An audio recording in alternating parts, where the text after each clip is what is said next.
Yes, fight fans, body and mind sports, my people. You are fully appreciated in this round, my guys, my people.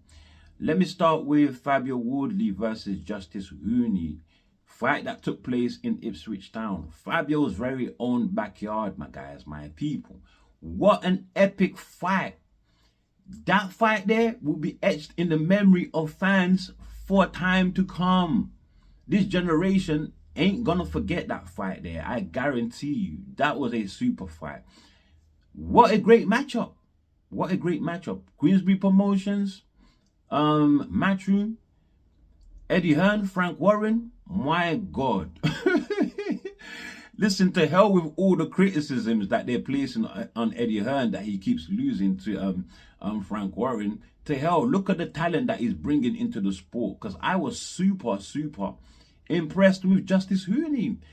And I can't wait for his other talent, Australian fighter as well, in Teramoa Jr. He looks like he is one to watch also, you know. However, I'm going to say the highest praises to both these two fighters, because they were both on the verge of a title shot in their own lane anyway. Huni #1 under the WBO and Fabio #1 under the WBA. And for them to risk it all at this time, crucial stage in their career, hats off to both fighters, my guys, my people. Hats off, because they could have just been fighting anybody to hold on to that #1 spot, my guys, my people. So hats off, truly. Before the fight itself started, during the ring announcement, Huni, dear Lord, super confident. The crowd tried to boo him, totally ignored them. He knew he had a job to do. He came to do a job, my guys, my people. As for Fabio, in front of his home crowd, nerves of steel, my guys. Nerves of steel. Didn't look worried, didn't look uncomfortable. He had a job to do. Both fighters were confident, and that was great. From when I saw that, I knew we had a fight on our hands. And a fight on our hands, we got. We got, my guys, my people. Fabio did well for the first 3 rounds. Did very well for the first 3 rounds. Actually, got a good shot on Huni in the first round that troubled him slightly. Not to the extent that you thought Huni was in a great deal of trouble, but it made me know at least that Fabio's power could trouble Justice Huni. And if he landed any more of those later on in the fight, Huni was going to be in trouble. He was going to be in trouble. I actually gave the 3rd round to Fabio. Went on quite a lengthy flurry in that 3rd round and landed a few good shots before the flurry and after as well, my guys, my people. So I gave him that 3rd round, my guys. However, from there going forward, the 4th round, Huni's amateur background was just shining through. You could just tell that through and through, he was the more experienced fighter, regardless that he had less pro bouts. He was the more experienced fighter, better schooled fighter. So he has had more extensive schooling compared to Fabio's white collar background. Relatively no amateur experience at all, my guys, my people. And do you know what? Do you know what? Fabio was getting a technical schooling. Huni, who was much improved from the Lorena fight, in this fight with Fabio, I didn't know which Huni I was seeing. I was totally mesmerized. His footwork, his foot and hand speed, his combination punching, showing great variation. His defense, his high guard was up nice and tight, my guys, my people. Hardly letting anything through. You know, and his confidence walking down the power of Fabio. No respect for the power at all. Even though he had a warning shot in the 1st round. No respect at all, my guys. You know, Fabio, what I think he had most problem with Huni's style is Huni's ability to disguise his attacks. Fabio just didn't know where the punches were coming from, and he was getting tagged every time. Fabio, who doesn't have a high guard, no high guard. He really needs to employ a high guard to his game. He has to, even if he uses it sporadically, because this is the heavyweight division. It only takes one punch, as he showed on the night. He was clearly frustrated. His attacks not working smoothly as he planned, and he was getting tagged all night, being technically schooled. But do you know what? Fabio, good mental strength. I have to give it to him. He hung in there, and he had a plan. His plan was that to hell with keeping up with this animal. To hell with it. I'm not keeping up with this shit. I can't. So the plan that he hatched out, I noticed, is that he lowered his output, because if he had opened up more, he run the risk of getting hit more, you know, and run the risk of his energy being sapped. So he thought, I'm gonna conserve my energy, let Huni do all the work, let him get tired out, let him keep pushing me back on the back foot. I'm going to time him darting in, because Huni kept darting in before throwing his punches, and it worked ultimately for Fabio. Ultimately it worked, my guys. As the old adage in boxing goes, timing beats speed every time. And it looks like Fabio, well, he knew this, my guys. Even if he couldn't match Huni skill for skill, he still got the smarts to know this, that he couldn't compete with with Huni. So he hatched out a plan on the go. He learns fast, truly fast. And as he planned, Huni was getting tired. And I noticed in the 7th round, he lost his mouthpiece for no reason, didn't even get hit.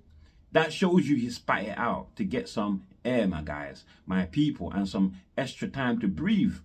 In the 10th round, he got sent out without a mouthpiece. Was that a mistake by his corner? I doubt it. That is an old veteran trick, my guys. Buy some time, get some valuable air in your lungs, and then resume the beating that you was putting on Fabio. You know, but grave mistake, man. Darting in and out, not caring about the power that you're in front of. Man, that was a grave mistake, because Fabio, he already tried to land that right hand and time Huni a few times. He did it in the 6th round. He did it in the 7th round, and with good technique as well, keeping his head down away from the line of fire so he wouldn't get countered. And he did it brilliantly when he finally landed it in the 10th round. That was all she wrote, my guys, my people. Huni, though, he did make the count. I have to say. That count there, that ref, totally suspicious. Very suspicious count. He was counting like he was Grand Prix racing. Crazy stuff. And the camera work, truly sus. Panned away from the count, focused on Frank Warren. For what? We don't want to see Frank Warren. We want to see the count. We want to hear the count. But we didn't get any of that. Total disgrace, my guys. However, let me add this. If the ref had let the fight go on, Huni would have got stopped still, because he was out on his feet. Didn't hear much protest from him either, my guys, my people. But on the whole, Huni's a great talent, my guys. Super talent. But he really needs to watch out. I don't think his chin is all there. So competing with the upper echelon of the heavyweight division, you really do need a chin, my guys. Also, his anticipation of shots. He actually gets too much in love with the great work that he's doing, that he doesn't know when he's ahead and when he needs to back up. His corner even didn't help, because they were employing him to go ahead and finish Fabio. Dear Lord, you didn't need to finish him. You could have played it safe. But much respect to the talent that is Huni, man. Super impressive, my guys. As for Fabio, I think he's better than that. He just went up against somebody that was leagues ahead of him. Fabio, he's got more than just punch power. He knows how to set up the punch while he's in an exchange. So that shows me he has more. And he learns. He learns from every fight. He learned from the Clark fight, the first one, Fraser Clark. That was a barn burner. In the second one, he made it easy. He made it easy. I don't know whether they're gonna get a rematch. Huni and Fabio will be great. I would like to see how Fabio has learned from this fight, my guys. But a great fight. Huni's corner, they want to protest how that fight came to a stoppage. You know, like I said, the referees count very, very sus. The camera panning away, very, very sus. But I doubt if their appeal is going to go anywhere. It's not. It's not. This is boxing, my guys, my people. You don't get saved like that from a bad call. But yeah, Huni would have got stopped anyways, my guys, my people. What a super fight.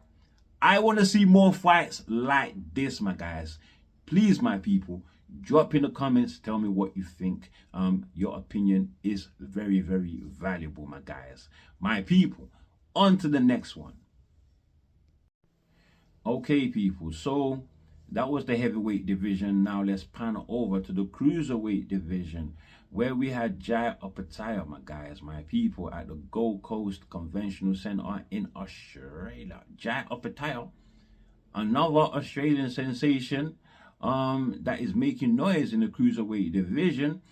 This was his third defense of his IBF strap against his Italian opposition in Claudio, what's his name again? Claudio Squeo. Claudio Squeo, my guys. He stopped Squeo in just 5 rounds, my guys, my people. Just 5 rounds. This was Opetaia's third defense of that IBF strap, you know, since regaining that vacant strap in January of 2024 against the man he initially won the strap from in Marius Bradis. He first defeated Bradis in 2022. However, Jai was only able to make 2 defenses of that strap before getting stripped. In his second defense, that was in September of 2023 against Ellis Zorro. The IBF didn't want him to take that defense, even though the man who they had mandated him to have the rematch against, Marius Bradis, they ordered that defense to take place in January of 2024, my guys, my people. And Bradis himself was willing for Jai Opetaia to make that voluntary defense against Zorro. You know, however, the IBF said, if you fight Zorro, you will get stripped. So Jai Opetaia said, to hell with it. I'm going on with this voluntary defense. So he vacated the title. I mean, after all, September of 2023, he's fighting Zorro. He's got ample time to fight Bradis in the rematch in January of 2024. So he took that fight. The Saudis were involved. It was good money for Opetaia. Aside from that, it's a way to keep him busy. Keep his tools sharpened up. So he took the fight and vacated the strap, my guys, my people. And then he faced Bradis in his very next fight in January of 2024, regained the strap, and since then he has had 2 defenses before Claudio Squeo, my guys, my people. Yeah, so we have now arrived. Claudio Squeo not looking good at all, regardless that he went into this fight an undefeated fighter. Opetaia stopped him in just 5 rounds. And well, the 29-year-old Opetaia now uplifting his record to 28 wins, undefeated, still unequaled, 22 coming via KO. He stands at 6'2" with a reach 76 inches. As for Squeo, well, he takes the hit. His record now 17 wins, 1 loss, 0 draws, only 9 coming via KO. Stands at 5'10", my guys. His reach unrecorded on Box Rec, my guys, my people. But I have to say, Squeo, absolutely no good. Makes me wonder, how did he stay undefeated for so long? Even worse, he's ranked in the top 15 under the IBF, actually ranked in position number 14, my guys, my people. Goes to conclude the lack of talent that there is in the cruiserweight division, my guys, my people. Terrible, terrible. This was just child's play for Opetaia. Squeo totally overmatched, fought desperately right from the first round up to the 5th round, where he got stopped, my guys, my people. Fought with his head down, plowing forward, and then when he gets close, he would just launch some really, really desperate overhands that I would have to say, at first, they were landing on Jai Opetaia, who opted to exchange with Squeo on the inside, but he later found out that was no good, even though the shots himself not really doing damage on Opetaia, I would have to say. But I think the trouble Opetaia was having there, Squeo being the much shorter man, 4 inches shorter, my guys, and I would assume a shorter reach as well. Looked like he had a much shorter reach. He was launching them shots from below, so Opetaia was seeing them late, and that's how they were tagging him. But as soon as Opetaia, he found his range, game over, game over. Even though I didn't see much jabbing from Opetaia, and that is one criticism I have of Opetaia. In his fights, I really don't see much jabbing at all, my guys, my people. But as soon as he found his range in the mid-range, my guys, his backhand was opening up, Squeo for more shots, and the right hook, the hooks and the shots to the body, very, very punishing. Squeo very unsturdy on his legs, looked like Bambi in there, so not a very sturdy fighter to begin with anyway, and skill wise, no good, totally trash. My guys, my people. And Opetaia just put the beating on him, knocked him down with a body shot to the solar plex in the 4th round. The referee said no knockdown, simply because he thought Opetaia had his hand and around Squeo and was pushing him down while he delivered that punch. But I have to say, they were at a clinch and Squeo was holding on to Opetaia as well, so it's fair game, my guys. The referee didn't see it that way, but he should have, because he only opened up room for Squeo to endure more punishment in the 5th and final round, right? Only final because Opetaia made it so. He walked Squeo into the corner, unleashed,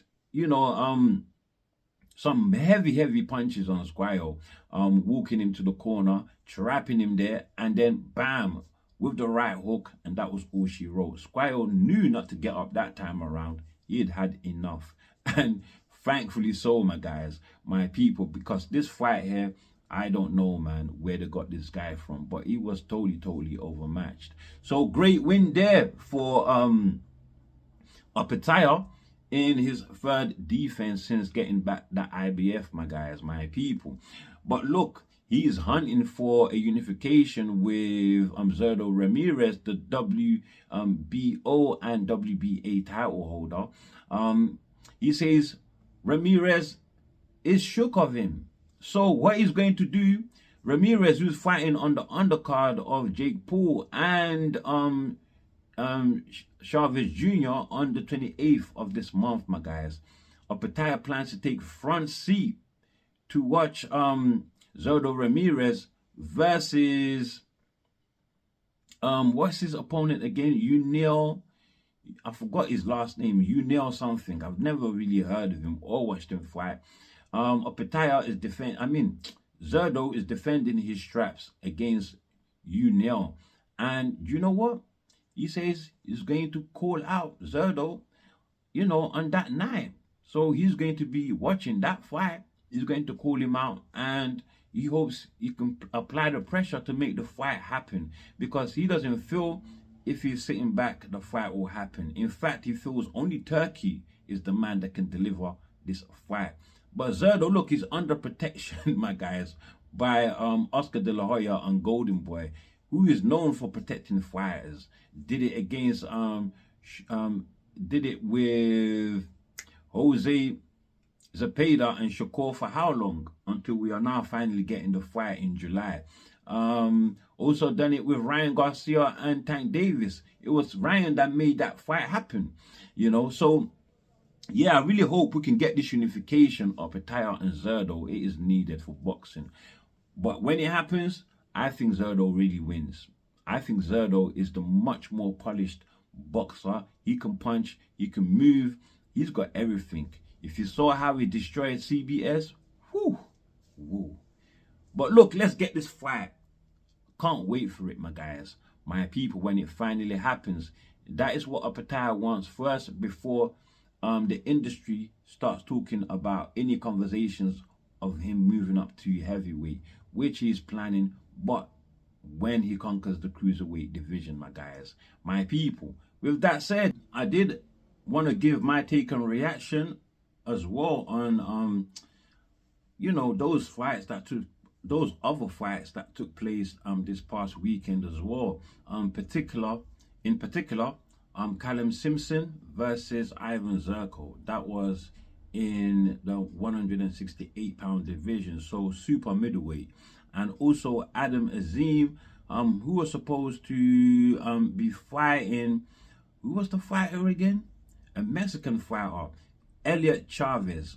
Elliot Chavez, my guys, my people. That fight got cancelled. We will talk about that, my guys. Also, another fight that got cancelled in the weekend, we had Keyshawn Davis's fight versus the big puncher Edwin De Los Santos, cancelled, my guys, my people. So I will be giving my take and reaction on those fights. Keyshawn Davis, the WBO champion in the lightweight division, well, he lost this opportunity for his home welcoming in Norfolk, Virginia, my guys, my people, in front of 10,000 fans, my guys. That opportunity that he squandered, well, Abdullah Mason, he showed up and showed out against Nakatilia.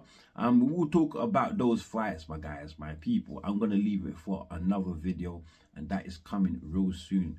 This one is too long already. I'm trying to really keep my videos really short and snappy.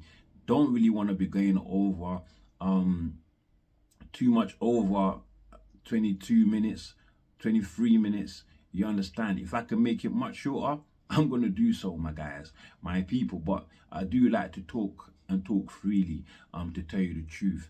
But with that said, that's all I have for you on this one. Before you leave, do like, do share, subscribe, of course. Drop your comments below, my guys, my people. And as always, stay super blessed.